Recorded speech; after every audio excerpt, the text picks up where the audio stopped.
Hello again and welcome to the latest episode of the Valencia Property Podcast, and today it's Season 2, Episode 16. Whoever thought we'd get this far with a podcast? But it's one of the reasons that we continue is because we keep making sales that people say they originally came through the podcast. Anyway, as you might be able to tell because of the sound, I'm not in prison still. More on that later. And we've had a rather successful month. In the podcast today, we'll take you through the blogs we've written, what we've been doing in the last month, a huge change that you may have noticed as the website changed and you may not have done, and what's happening in the market as normal. We look at what our clients have bought so far this year and where they are from. And we also have a section looking at the current state of the rental market after the news that in the last year, rental prices in Valencia have risen by 26%, which is mind-blowing and also worrying. So the blogs. As usual, we've kept to our weekly blog schedule, producing a variety of blogs with more information about what's going on in the market and Valencia in general. We started the month talking about the necessity for Stepping Stone Rentals to get more properties. As a startup, Stepping Stone Rentals got its first properties through our immediate network of Valencia Property clients, all of whom who bought a property and wanted to rent it out, or were already doing tourist rentals or long-term rentals but were currently empty, or they were just sick of Airbnb and changeovers. Even before officially launching, we had inquiries for renting properties from people all over the world who were seeing our tease posts about the process of setting up the company. We now have a decent selection of properties, but, and here's the big thing, we need more. And we need more family properties, properties with terraces, properties with study areas and private houses, because the demand we are getting is huge compared to the number of properties we currently have. You can read more about our needs in the article, which as usual, you can find in the show notes. Remember, go to the show notes for anything I mention in this episode, and you'll have a link in order to read more about this. Our next blog was about why I might soon be doing Zoom calls with you from prison. And I think those of you who follow the podcast but don't necessarily read all of the blogs might want to know more about this. In these pages, we've talked before about the, let's say, quirky nature of property owners in Valencia and Spain as a whole. But until today, we haven't had to talk about the threat to our next consultation call being from behind bars. So today, we're going to talk about an ultra-quirky owner and why you might want to have a Zoom call or WhatsApp conversation with me from Cabanyal. Cabanyal is Spain's equivalent of Alcatraz or Wormwood Scrubs or the salt mines of Siberia. And this week, our theme music is provided by the Smiths because all of the article subheadings were Smiths songs. So Strange Ways Here We Come, which is the prison in Manchester. In order to work with our clients, the buyers, we sometimes have to work with these quirky owners. You can see some of our other articles about owners and what we put up with in the related posts within this article. Sometimes, though, quirky becomes absolutely hat-stand crazy, and that's what's happened recently. I've been reported to the police. On Thursday morning, we had a mail and a call from a woman, let's call her Amparo, because everyone in Valencia is called Amparo, and there's a small matter of fact that this was actually her name. She was interested in a property for sale in Olacau. As I was busy with meetings, I said I'd ring back later and get one of my colleagues to. Later, we replied, after consulting with the listing agent, that unfortunately the property was sold and we hadn't been informed. This often happens because in the swirl of things to do on selling a house, one of the things owners tend to forget is to inform all of the agents who have the property because it's very unusual that it's a single agent who's got the property. Anyway, she kept phoning me and I was still with clients, so I couldn't answer. Eventually, I did, and the conversation went like this. What difference does it make? Hello, I'm interested in the house in Olacau. Okay, I believe my colleague has answered you by mail. Yeah, but that's my house. Okay, so you bought it, congratulations. Why is it on your webpage? Because the agent gave us the photos and didn't tell us it had been sold. It was never for sale, it's mine. How long ago did you buy it? That doesn't matter. I've just got back from the Guardia Civil, the police station where I've reported you. And I'm bothered because we were given photos. Did you check it was available for sale? Of course. The agent who had the photos passed it on. It was never for sale. You have to check with the owner, not the agent. That's not exactly how we work, and evidently it was for sale because they wouldn't have been able to get photos otherwise. We, or rather, they definitely didn't sneak into your house and take, "You're going to prison." Really? What for exactly? You'll see. If you want, when I get in, I'll send you the details of the agent who sent us. I don't care. You're in trouble. Look, if you keep interrupting me while I'll explain, I'll hang up. Don't you dare. And then I assume, hello, hello, hello, there's nobody there. Because I did hang up, of course. Big Mouth Strikes Again is the next heading, and it's so I phoned my lawyer, of course. Just give him my number and don't talk to her anymore. Okay. I did that, and 10 minutes later he called me. You might have to go and declare at the court in Lyria. Why exactly? Because she's a mad woman. Just block her number and mail, now she has mine. She doesn't even know your name. So I did. I now live a life of at least 1 ampere fewer.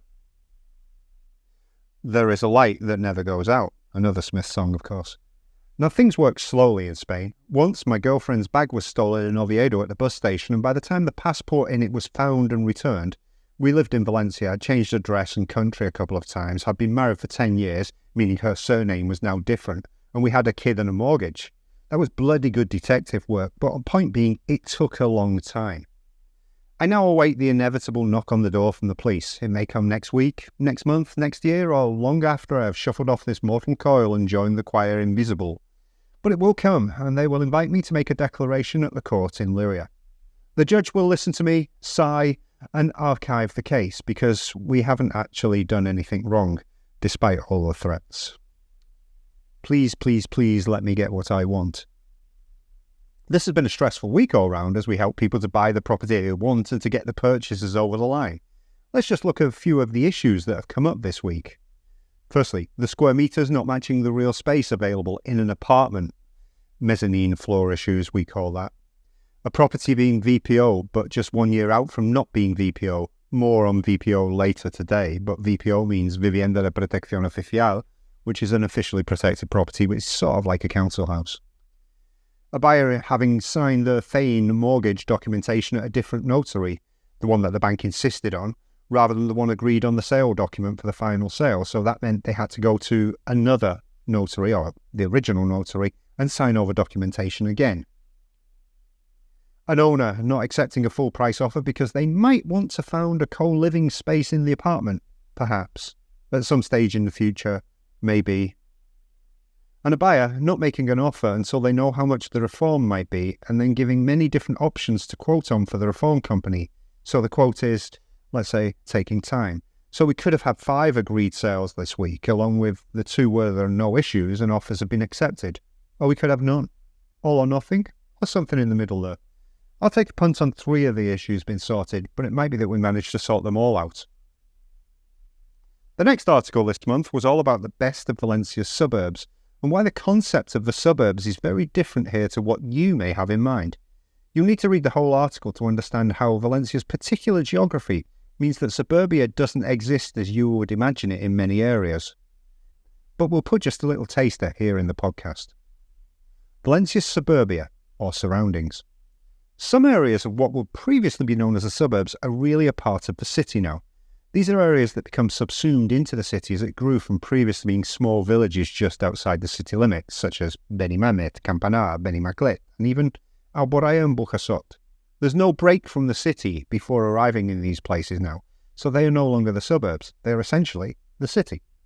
Once you get past these areas, then you are in the burbs to a greater or lesser extent.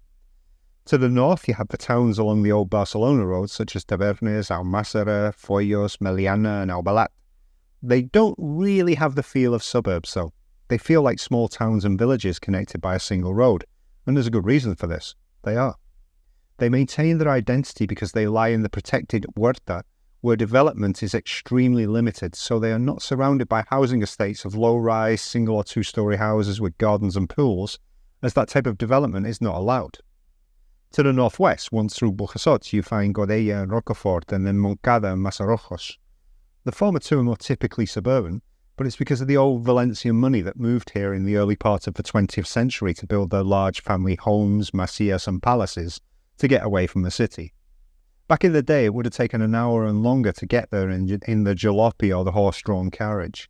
Now it's a 10 to 15 minute drive or 20 to 30 minutes on the bus or metro, so they've become very popular for people wanting more space and more greenery, but to be not too far from the city. And then we have the CV35 corridor, also to the northwest, taking us past Paterna before an identifiable gap appears and we hit countryside, a technology park, and lots of leisure facilities including Valencia Football Club's training grounds, and then we filter into La Cañada, San Antonio, Bétera, La Liana and Ribarroja. This area is Suburbia 101 for Valencians.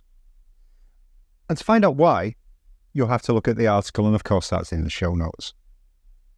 We finished our blogs for the month with a more niche blog based on a recent law change, meaning that VPO might well be a big VP no. And what is VPO? As I said before, it's the Spanish equivalent of social or council housing, and previously you could buy one. No, not so much. But as relationship statuses on Facebook often confirm, it's complicated. Take a look at the post in the show notes. October has started, and we already have a new blog post up as you are listening to this podcast. To pop on over to the new fast blog at valenciaproperty.com/new and find out what it was about. And it's super fast because we've made a change on the website. So, our work and the website. We're working with clients every day, and September has been super busy after the summer semi-hiatus. However, we also work on the business in the background constantly, making things smoother and better for you as our potential client. One of the big changes we've been working on, and for about 6 months now, was released to the world in mid-September without many people actually noticing. The blog had been slow to load as the site got bigger, and it was a WordPress site, and we needed a faster opening page time so that Google didn't penalise it, and people didn't get bored waiting for pages to upload and click off and go away. The release of Valencia Property Blog 2.0 didn't go without a hitch, and there are still things we are discovering that need working on, but most people didn't notice the change, which is exactly what we hoped for. Some people have commented about how quick the site is now compared with before, and others have asked whether we'd changed hosts. We haven't. The big change is we're no longer powered by WordPress. The header loads quickly, and this means your posts and pages you want to see are there immediately, so when you do a search online and you find one of our pages, you don't have to wait a few seconds before it loads. We're still working on the search function within the site itself and making it even more useful, and the menus are changing too so you can find the most useful pages quicker. But we're happy with the change, not to say massively relieved. Regarding clients, this has been a big month for visits, especially from our cousins across the pond in USA and Canada. We've been happy to get some sales over the line for people who've been visiting for North America, as we know it's a big commitment to make the long journey to buy in a foreign country. The way we work, using our exclusive realtor model, helps North American clients to take that step with confidence, and our reviews as a result and our results are excellent. Next, onto the market. Would I be wrong in thinking that there seem to be a few more properties on the market this month? I think there are, but then again, generally September is a month where we often see more properties coming onto the market after the summer break. Why is this? There are a few reasons, but in an area like Valencia, there are some which are more pertinent. Some people have used their apartment by the beach or in the region for the summer and think, we've tidied it up, it's time to sell. Some people have a huge house which they left years ago and every summer they use it. This summer they might not have done, as their kids are grown up now and the weekend family paellas are no longer a thing. Time to sell, therefore. Some people know that it's time for a modernisation of an old property, and they either don't have the funds or the will to do it, so it's time to sell. And some people just think it's a good time to sell, as people are back working and therefore they may actually get some visits. Whereas in the summer, agents are away, and they are away too. Making plans for visits is difficult. I could be wrong, of course. The numbers don't seem to have risen that much on the portals, but maybe we're starting to see a loosening of the supply. That would be a good thing, as we still have lots of demand, and the more properties we can offer the people with the demand, the better. And speaking of the market, we took a look at our sales this year so far, and can give you some figures which may interest you. In terms of sales and nationalities this year to date, 40% of our completed sales have been to American clients, 22% are British, and 8% to Belgian clients as they move up the table above the Dutch and the Hungarians.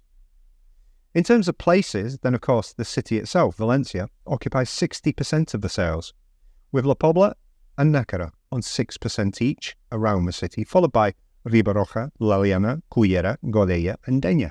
They're all close behind. So we've got a good selection of places. With regards to prices, 16% of the sales have been for over 500,000, the golden visa level, and 34% have been under 200,000. So the other 50% have been in the mid-range levels of 200 to 500,000 K. The types of property are similar to last year, with 76% apartments and 24% villas and townhouses. Villas and townhouses slightly up from last year. The average price has gone up by 22% this year compared to last year. But that doesn't mean average prices as a whole have risen by 22%. It's our sales. It means we're getting more clients in our target markets in the higher price brackets as we become even more established, recognised, and we've got this excellent reputation. One of the things we've also looked into is where our clients come from on the internet or elsewhere. And our main source of clients is, not surprisingly, our own website at Valencia Property, and that's why making a change is a big thing. However, we don't know how they got to that page initially, whether it's organic search, social search, ads, referrals, or whatever. Our other sources, though, include this podcast. This gets us a lot of clients. Personal referrals. Our clients give us a lot of clients because they know they're going to get a good service.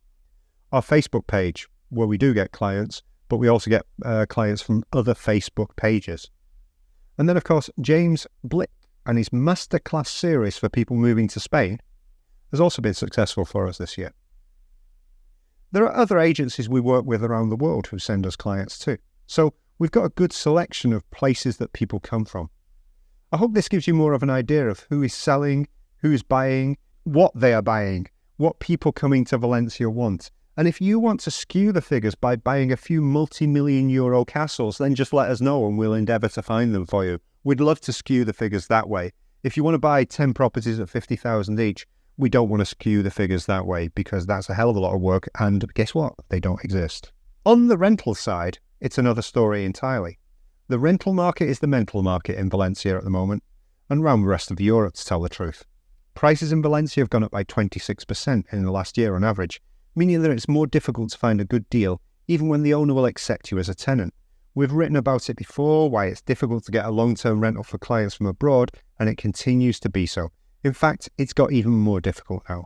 Remember, that's why we set up Stepping Stone Rentals, in order to help our clients get their initial foothold here. 3 months in order to find that long-term rental or the purchase. Reports are coming through all the time of agents not answering phones, mails or WhatsApps to foreign clients because they know the owners won't accept a tenant, even when the tenant is willing to pay a whole year up front. Just don't.